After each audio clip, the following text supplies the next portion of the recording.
नमस्ते सदा वत्सले मातृभूमि। आज हम लोग यूनाइटेड नेशन सिक्योरिटी काउंसिल की अगले महीने होने वाली बैठक के विषय में चर्चा करने वाले हैं। यूनाइटेड नेशन सिक्योरिटी काउंसिल में भारत अब उसमें अध्यक्षता करने वाला है और ऐसे कुछ विषय, ये हालांकि भारत के लिए बड़ा सौभाग्य का विषय है कि यूनाइटेड नेशन सिक्योरिटी काउंसिल में अध्यक्षता करने का अवसर भारत को मिला है। इस समय France United nation security council का इस समय प्रिजाइडिंग कंट्री है और अगले महीने भारत प्रिजाइडिंग कंट्री होने वाला है। मैं सिक्योरिटी काउंसिल की जब बात करता हूं तो पूरा यूएनओ, जो विश्व की संसद कहा जाता है, विश्व की संसद में सिक्योरिटी काउंसिल एक छोटी कैबिनेट मानकर चलिए और सिक्योरिटी काउंसिल ये तय करती है कि विश्व में आगे वो किस प्रकार से विश्व को लेकर जाना चाहते हैं और उसी आधार पर वो विषय जनरल असेंबली में डिस्कशन के लिए रखे जाते हैं। बहुत सारे विषय जो संसार की, खास तौर से सिक्योरिटी का मामला आता है, संसार में स्टेबिलिटी का मामला आता है, संसार में पीस कीपिंग का मामला आता है, या वर्ल्ड में जो आपस में झगड़े वगैरह होते रहते हैं, उन विषयों पर महत्वपूर्ण भूमिका अगर कोई निभाता है तो वो सिक्योरिटी काउंसिल है। दुर्भाग्य की बात हमारे लिए ये है कि हम संसार की सबसे बड़ी डेमोक्रेसी होने के बावजूद, हम संसार में दूसरे नंबर की सबसे बड़ी पॉपुलेशन होने के बावजूद, हम संसार के सबसे सभ्य प्रजाति होने के बावजूद और हमारी इमेज वर्ल्ड में ऐसी होने के बावजूद कि भारत एक डेमोक्रेटिक कंट्री रहा जिसने संसार के किसी भी कंट्री पर अतिक्रमण नहीं किया, जबकि भारत सदैव आक्रांताओं से ग्रसित रहा और अपनी सुरक्षा में ही बना रहा, ऐसे भारत को परमानेंट सीट नहीं दी गई। और उस समय नेहरू की बेवकूफ़ी मानिए कि जब यूनाइटेड नेशन सिक्योरिटी काउंसिल में परमानेंट सीट के लिए भारत को आमंत्रित किया गया, तब उनको चाइना अच्छा लग रहा था और वो कह रहे थे कि चाइना हमसे बड़ी डेमोक्रेसी है, चाइना हमसे बड़ा कंट्री है और चाइना का क्लेम ज़्यादा भारी है, इसलिए चाइना को रखना चाहिए, हम चाइना से विरोध नहीं लेना चाहते। आज वही चाइना हिंदुस्तान के लिए एक बड़ा संकट बना हुआ है और भारत को हर मंच पर, संसार के जहाँ कहीं भी वो घसीट सकता है, उस एक भी मंच पर चाइना अब छोड़ता नहीं है।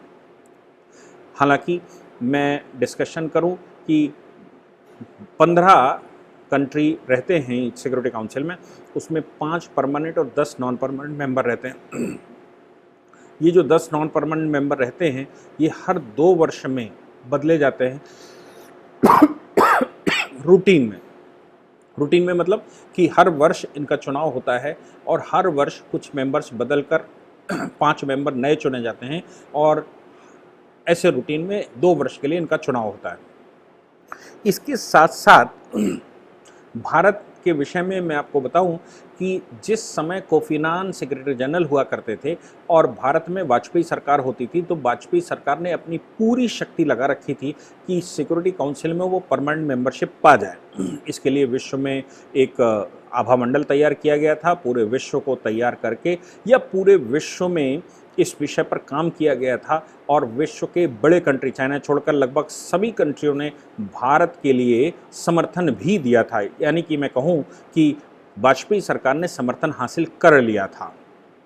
किंतु 2004 से 2014 की जो सरकार बैठी वो अपने भले के अलावा कुछ और ना सोच सकी और वो देश में कैसे विकास हो, देश को कैसे संसार में ले जाया जाए और वर्ल्ड लेवल पर उसकी क्या पहचान बने, इस विषय पर उसने कोई काम नहीं किया। वो अपने ही अंतर्द्वंद में बने रहे, यहाँ तक कि चाइना हमारी ज़मीन कब्जा कर रहा था, हमारे संबंध नेपाल से ख़राब हो रहे थे, श्रीलंका से ख़राब हो रहे थे, भूटान से, मालदीव से और अगल बगल के जो हमारे देश हैं उनमें हमारी सिचुएशन ख़राब होती जा रही थी, लेकिन भारत सरकार बिल्कुल शांत बैठी थी। 2014 में जो सरकार बैठी उसने विश्व में भारत के पासपोर्ट की जो वैल्यू बढ़ाई और पूरे विश्व में भारत के पासपोर्ट के आधार पर भारतीयों की जो इमेज बनी वो काबिल तारीफ़ है। यहाँ तक कि भारत में रहने वाले मुसलमान, हालांकि मुस्लिम जगत की संसार में इमेज क्या है ये सब जानते हैं, क्योंकि 1500 वर्ष पुरानी ज़िंदगी आज भी वो पूरे विश्व में जी रहे हैं। भले उनके पास धन कितना आ जाए, भले उनके पास एजुकेशन कितनी आ जाए, वो 1500 वर्ष चपटी धरती को आज भी पढ़ा रहे हैं और पढ़ रहे हैं। इसलिए मुस्लिम जगत की पूरे वर्ल्ड में इमेज क्या है ये डोनाल्ड ट्रंप ने अच्छे से बताया था और वो पहले व्यक्ति थे जिन्होंने, वर्ल्ड लीडर ने ये इस्लामिक टेररिज्म वर्ड इस्तेमाल किया था। अब इस्लामिक रेडिकलाइजेशन की वजह से या जो इस्लाम की इमेज नॉन डेमोक्रेटिक बन गई है, हत्या की, मारकाट की, बम विस्फोट की, पूरे विश्व पर राज करने की मंशा की, ऊपर 72 हूरों की और ज़मीन पर आतंक मचाने की, उस इमेज की वजह से मुसलमानों की वर्ल्ड भर में इमेज क्या बन गई है। लेकिन आज में हिंदुस्तान में रहने वाला मुसलमान, चूंकि हिंदू राष्ट्र है, हिंदू राष्ट्र का मुसलमान वर्ल्ड भर में अगर भारत का पासपोर्ट लेकर जाता है तो उसको किस प्रकार से वैल्यू मिलती है, इसमें भी कोई शक नहीं है। यानी कि अगर मैं कहूँ कि भारत से ही हुआ टुकड़ा पाकिस्तान या बांग्लादेश का पासपोर्ट लेकर संसार में कोई जाता है तो उसकी इमेज और भारत से कोई मुसलमान भारत का पासपोर्ट लेकर जाता है, उनकी इमेजों में ज़मीन आसमान का फ़र्क है। इसलिए हम ये कहें कि 2014 से लेकर और अभी तक भारत की इमेज बहुत अच्छी रही है। भारत की नरेंद्र मोदी सरकार ने विश्व भर को इस बात के लिए कन्विंस किया कि भारत एक सशक्त कंट्री के साथ साथ एक सिविलाइज कंट्री है और भारत से मित्रता करना पूरे विश्व के लिए हितकर है, भारत किसी के लिए खतरा नहीं है। यहाँ तक कि जब से पीस कीपिंग फोर्सेस यूएनओ की बनी, सबसे ज़्यादा कंट्रीब्यूशन अगर किसी का रहा है तो वो हिंदुस्तान का ही कंट्रीब्यूशन रहा है। इतनी सब कुछ खामियां, इतनी सब कुछ बखूबियाँ होते हुए भी, इतना सब कुछ भारत की तरफ से होते हुए भी, पूरे विश्व में पीस कीपिंग फोर्सेस में भारत का विशेष योगदान होते हुए भी भारत परमानेंट सीट पर नहीं बैठ पाया। ये हमारा दुर्भाग्य है। हालांकि मैं अगर इस पर आगे चर्चा करूं तो अब यूएनओ के जो प्रिजाइडिंग ऑफिसर है, जो हर महीने बदलता है, महीने में एक बार सभी कंट्रियों का नंबर आता है जो उसको प्रिजाइड करता है। अगले महीने हमारा नंबर है जिसमें हम प्रिजाइड करने वाले हैं और पीएम मोदी वीडियो कॉन्फ्रेंसिंग के माध्यम से उससे जुड़ने वाले हैं। हालांकि एस जयशंकर और मिस्टर सांगला जो भारत के सचिव यानी कि सेक्रेटरी फॉरेन अफेयर्स और चीफ सेक्रेटरी फॉरेन अफेयर्स और फॉरेन अफेयर्स मिनिस्टर, हालांकि दोनों ही डिप्लोमेट हैं, दोनों ही डिप्लोमेट के साथ साथ दोनों ही ब्यूरोक्रेट हैं, इसलिए कितना प्रभाव छोड़ पाएंगे ये कहना थोड़ा मुश्किल है। हालांकि सुषमा जी थीं तो प्रभाव अलग था और सुषमा जी अभी इस समय होती तो उनका प्रभाव अलग होता, क्योंकि डिप्लोमेसी और ब्यूरोक्रेसी में बहुत बड़ा फ़र्क होता है। ब्यूरोक्रेट वो नहीं जानता कि ज़मीन के हालात पर कैसे निपटा जाता है, वो हवा में या उसका जो मंडल है, उसका जो दायरा है वो किताबों पर ज़्यादा रहता है, समाज में कम। मैं चूँकि ब्यूरोक्रेट्स को मैं आईएएस के बच्चों को पढ़ाता हूँ और सिविल सर्विसेज के जो बच्चे चुन कर जाते हैं उनके सिविल सर्विसेज के जो क्लासेस होते हैं अंदर चुनाव के बाद यूपीएससी या पीएससी करवाते हैं, मैं उनमें भी जाता हूं। इसलिए मेरा मानना यह है कि डिप्लोमेट्स का अपना एक दायरा हो जाता है, जो ब्यूरोक्रेट्स का अपना एक दायरा हो जाता है और वो उस जगह तक उतना नहीं सोच पाते जिस प्रकार से एक स्ट्रगलिंग पॉलिटिशियन सोचकर रहता है। हालांकि उसकी एक खामी भी है कि वो उस पॉलिटिशियंस की खामी भी है कि वो कभी कभी बिना पढ़े लिखे भी चुन लिए जाते हैं और वो बंटा ढार करके आते हैं। लेकिन जो ब्यूरोक्रेट रहता है और वो चूँकि डिप्लोमेट बन जाता है तो शायद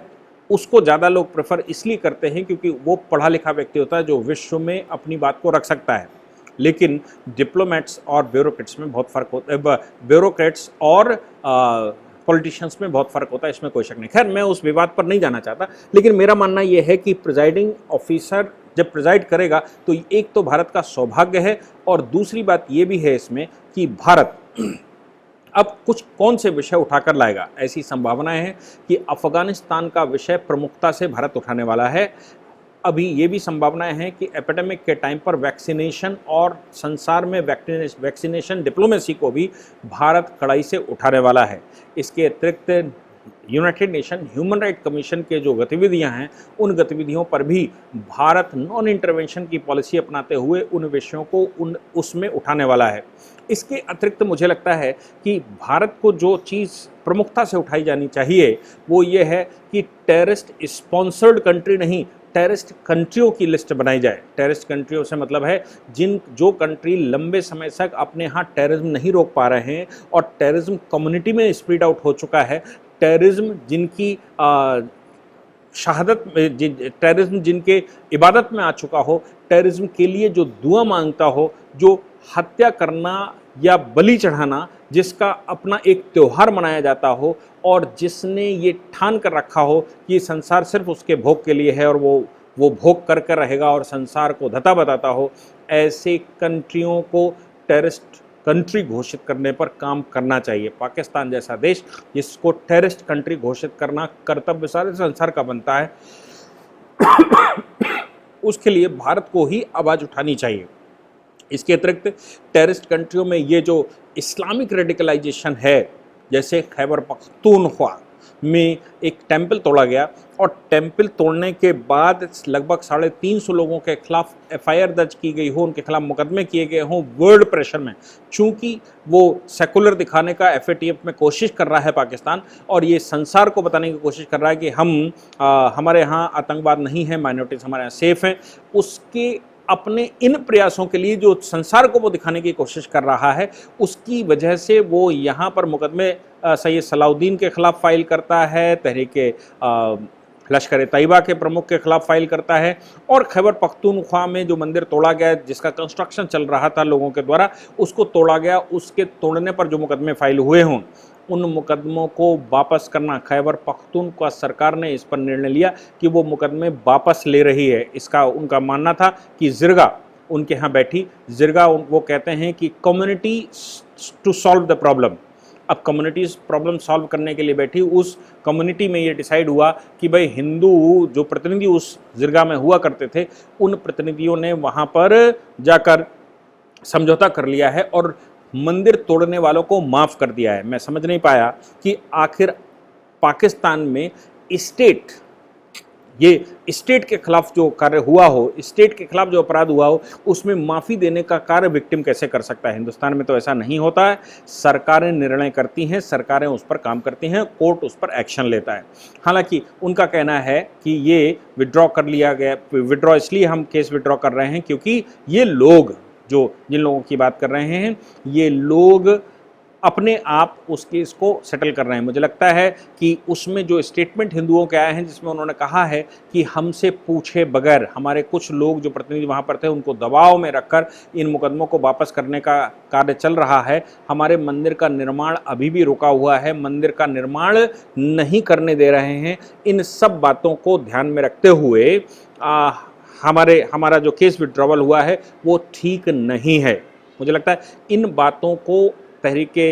लबैक पाकिस्तान जो कर रहा है या जो इस्लामिक टेररिज्म भारत में फैलाने के प्रयास कर रहा है, अभी भारत में बहुत सारे लश्कर तैयबा के टेररिस्ट उत्तर प्रदेश में पकड़े गए हैं, लखनऊ कानपुर में पकड़े गए हैं। ये विषय मुझे लगता है कि उठाने की इस समय आवश्यकता है।